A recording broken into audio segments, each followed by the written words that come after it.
Assalamualaikum warahmatullahi wabarakatuh. Alhamdulillahillazi arsala rasulahu bil huda wa dinil haq liyuzhirahu ala dini kullihi walau karihal kafirun walau karihal musyrikun walau karihal munafikun. Asyhadu an la ilaha illallah wahdahu la syarikalah. Asyhadu anna Muhammadan abduhu wa rasuluhu la nabiyya ba'dah. Allahumma salli wa sallim ala sayyidina Muhammadin wa ala alihi wa sahbihi ajma'in. Amma ba'd. Ibu-ibu jemaah Majelis Taklim Nurul Falah Kelurahan Raja Basa Jaya yang dimuliakan Allah Subhanahu wa taala. Alhamdulillah, puji syukur kita panjatkan dengan Allah Subhanahu wa taala sehingga kita pada siang hari ini dapat berjumpa kembali di dalam acara pengajian kita secara daring. Kemudian selawat dan salam mari kita sampaikan kepada junjungan kita Nabi besar Muhammad sallallahu alaihi wasallam, keluarga dan para sahabatnya dan segenap pengikutnya yang istiqomah hingga akhir zaman. Amin ya rabbal alamin. Ibu-ibu jemaah Majelis Taklim yang dimuliakan Allah Subhanahu wa taala. Adapun judul pengajian kita pada siang hari ini adalah tentang hakikat hijrah. Tentang hakikat hijrah. Membahas masalah hijrah. Hijrah itu berarti atarku, yaitu meninggalkan, baik meninggalkan tempat maupun meninggalkan segala sesuatu yang tidak baik. Berbicara masalah hijrah ini ada dua macam hijrah. Yang pertama hijrah tempat, hijrah fisik, yaitu pindah dari suatu tempat ke tempat yang lain, atau pindah dari suatu negeri ke negeri yang lain, sebagaimana yang dilakukan oleh Rasulullah Sallallahu Alaihi Wasallam, yaitu hijrah dari kota Mekah ke Madinah Al-Munawwarah bersama para sahabat beliau. Hijrah secara fisik ini dari satu tempat ke tempat yang lain pada masa sekarang ini bukanlah suatu keharusan bagi kita. Bukan suatu kemestian. Kecuali apabila negeri, wilayah, daerah yang kita diami itu tidak memberikan kebebasan kepada kita untuk beribadah, untuk mengabdi kepada Allah Subhanahu wa taala, maka kita hijrah ke tempat yang lain yang lebih nyaman, yang lebih bebas kita untuk beribadah kepada Allah Subhanahu wa taala. Atau negeri itu yang kita diami sangat rusak, sudah sangat rusak, dan tingkat kemaksiatannya sudah tidak terkira, tidak bisa terbendung, dan sangat sulit untuk memperbaikinya. Oleh karena itu pilihan kita adalah hijrah. Oleh karena itu hijrah yang sebenarnya adalah apa yang disebut dengan hijrah yang kedua, yaitu hijrah secara maknawiyah. Yang kedua hijrah maknawiyah, yaitu hijrah dalam arti meninggalkan segala bentuk yang tidak dibenarkan oleh Allah Subhanahu wa taala. Meninggalkan hal-hal yang tidak diridai oleh Allah Subhanahu wa taala. Dalam hal ini Rasulullah sallallahu alaihi wasallam menjelaskan di dalam hadis yang diriwayatkan oleh Bukhari Muslim, al-muhajir man hajara ma nahallahu anhu. Orang yang berhijrah itu adalah orang yang meninggalkan apa-apa yang dilarang oleh Allah atas dirinya. Hadis riwayat Bukhari dan Muslim. Ibu-ibu jemaah majelis taklim yang dimuliakan Allah Subhanahu wa taala, berbicara masalah hijrah ini sekurang-kurangnya ada 4 bentuk hijrah yang harus kita wujudkan dalam kehidupan kita sehari-hari. Yang pertama yang disebut dengan hijrah i'tiqadiyah, hijrah keyakinan, yaitu meninggalkan segala bentuk keyakinan, segala bentuk kepercayaan, ikatan-ikatan yang tidak dibenarkan oleh Allah Subhanahu wa taala. Ini merupakan kemestian bagi setiap orang Islam atau setiap muslim, sehingga sangat tidak dibenarkan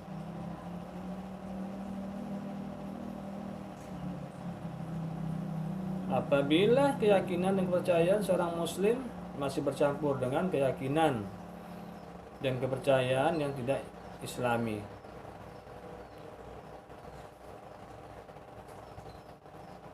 Namun ibu-ibu yang dimuliakan Allah Subhanahu wa taala, sangat kita sayangkan hingga sekarang masih banyak orang yang mengaku muslim tetapi kepercayaan dan keyakinannya masih bercampur dengan kepercayaan dan keyakinan yang tidak dibenarkan oleh ajaran Islam. Misalnya kepercayaan, keyakinan adanya penguasa laut, adanya roh-roh jahat yang harus diberi sesajian, percaya kepada benda-benda, pusaka, keris, jimat, percaya kepada hari-hari yang dikeramatkan, bulan-bulan yang dikeramatkan, dan lain sebagainya, seperti bulan Muharram. Banyak yang tidak mau melakukan hal-hal yang baik seperti pernikahan di bulan Muharram, karena menganggap bulan Muharram itu adalah bulan yang dikeramatkan. Kemudian yang kedua adalah bentuk hijrah, yaitu hijrah fikriyah. Bentuk hijrah yang kedua adalah hijrah fikriyah, yaitu meninggalkan segala bentuk pola fikir yang tidak sesuai dengan pola fikir yang islami. Ini berarti sebagai muslim kita harus selalu berpikir dalam kerangka kebenaran Islam, dan kita tidak boleh memikirkan sesuatu guna melakukan hal-hal yang tidak benar. Di dalam Al-Quran, Allah sendiri memberikan rangsangan kepada kita agar berpikir dalam kerangka taat kepada Allah Subhanahu wa taala. Di dalam Al-Quran surat Al-Baqarah ayat 44 Allah berfirman, "Atamuruna an-nasa bil birri wa tansawna anfusakum wa antum tatlunal kitab afala taqilun." Mengapa kamu suruh orang lain mengerjakan kebajikan sedangkan kamu melupakan diri dari kewajibanmu sendiri? Padahal kamu membaca Alkitab, membaca Al-Quran, maka tidaklah kamu berpikir.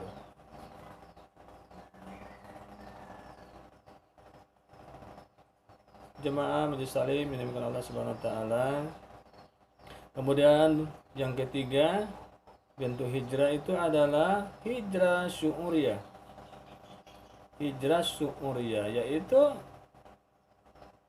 meninggalkan segala bentuk perasaan yang cenderung kepada hal-hal yang tidak benar.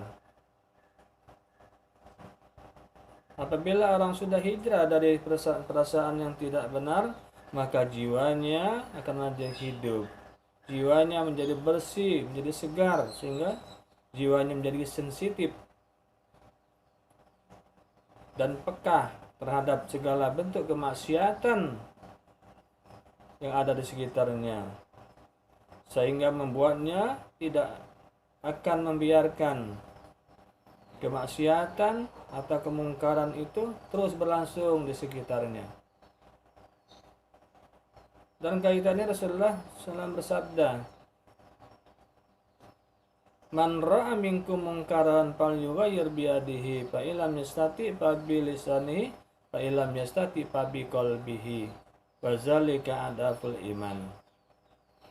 Kata Nabi, barang siapa yang melihat kemungkaran, hendaklah ia merubah atau mencegah dengan tangan atau kekuasaannya.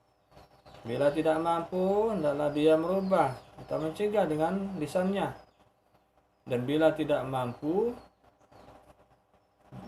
juga, hendaklah dia merubah atau mencegah kemungkaran itu dengan hatinya.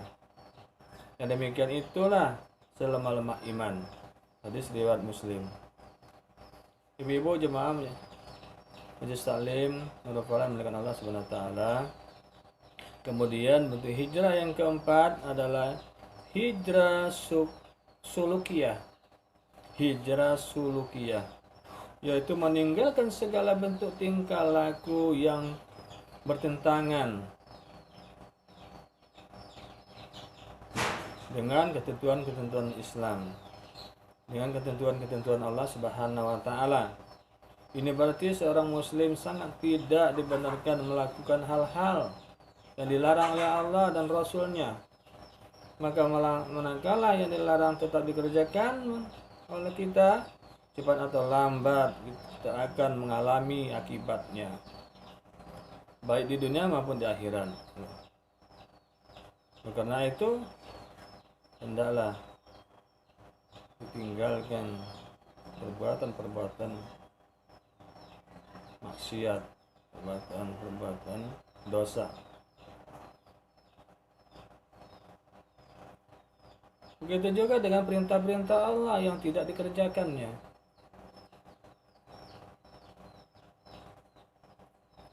Nah, sebagai salah satu contoh, misalnya perbuatan zina, yang merupakan sesuatu yang harus dijauhi oleh manusia, harus dijauhi oleh seseorang. Bila ada orang yang melakukannya, maka hukuman yang berat, yang tegas harus diberlakukan, harus ditegakkan. Tapi kenyataan menunjukkan bahwa zina itu dibiarkan saja terus berlangsung. Bahkan fasilitasnya disediakan, sementara orang yang melakukannya tidak dihukum sebagaimana hukum yang terdapat di dalam Al-Quran. Maka yang terjadi kemudian adalah akibat perbuatannya yang diberikan oleh Allah berupa munculnya penyakit, haid, HIV. Ini sangat menakutkan dan belum ditemukan apa obatnya sampai sekarang. Sementara martabat orang yang melakukan itu menjadi semakin rendah. Ibu-ibu yang dimuliakan Allah Subhanahu wa taala, dari pembahasan kita tentang bentuk-bentuk ibadah hijrah itu menjadi jelas bagi kita bahwa hakikat hijrah itu sebenarnya adalah komitmen kita pada ketentuan-ketentuan yang meninggalkan segala bentuk sikap dan perilaku yang tidak menunjukkan ketaatan kepada Allah Subhanahu wa taala. Dalam hal ini Rasulullah SAW bersabda, "Iza aqamtas sholata wa ataitaz zakata fa anta muhajir." Apabila engkau mendirikan salat, menunaikan zakat, maka engkau adalah orang yang berhijrah. Hadis riwayat Ahmad dan Al-Bazzar.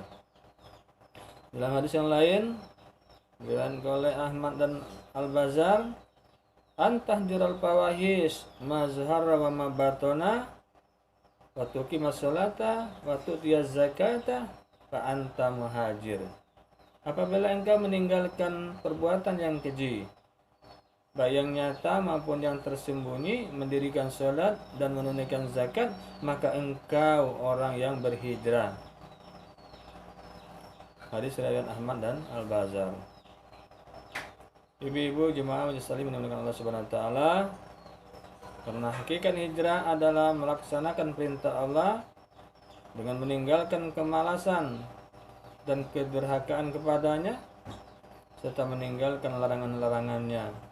Dengan meninggalkan segala bentuk kesukaan atau kecintaan kita kepada kemaksiatan, maka hijrah itu harus kita lakukan sepanjang perjalanan hidup kita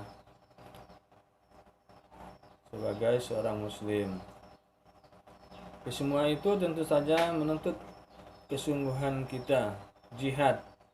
Karena itu iman, hijrah dan jihad merupakan kunci bagi manusia, bagi kita untuk meraih derajat yang tinggi dan kemenangan dalam melawan musuh-musuh kebenaran. Di dalam Al-Quran, Allah berfirman dalam surat 9 ayat 20, Bismillahirrahmanirrahim, allazina amanu wajahadu wahajaru wajahadu fisabilillah bi amwalihim wa anfusihim a'lamu darajah indallahi wa ulaika humul faizun.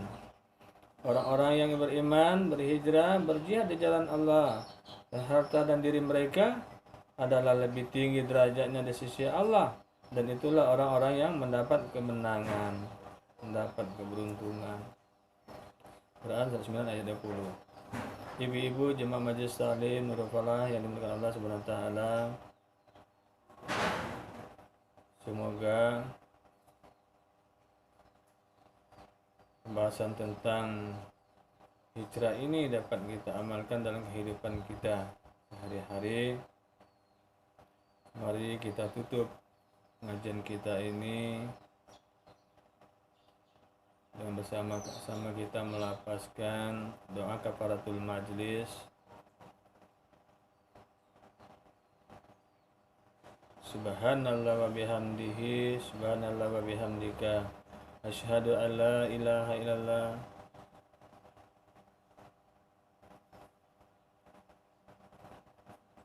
astaghfiruka wa atubu ilaik.